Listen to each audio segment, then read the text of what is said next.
السلام عليكم ورحمة الله تعالى وبركاته. مشاهدينا الكرام، مرحبا بكم. سوف أتحدث اليوم عن تفسير رؤية صورة رئة إنسان محفورة في كف يدي، ويدي فيها شعر كثيف، ويدي حمراء، ويد شخص أعرفه حمراء أو زرقاء في الحلم.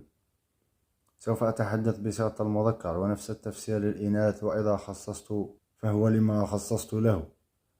رؤية يدك عليها شعر كثيف في الحلم تفسر على حال سيء ستكون فيه، وانزعاج بسبب مشكل في سبيل بلوغك هدفك.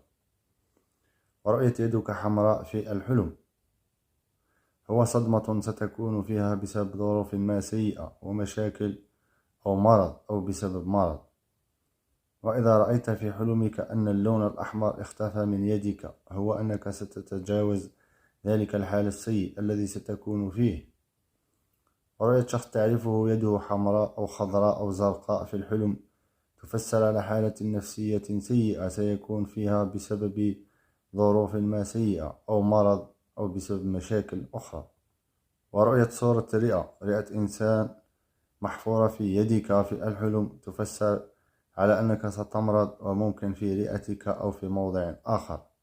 هنا نصل نهاية الفيديو. السلام عليكم ورحمة الله تعالى وبركاته.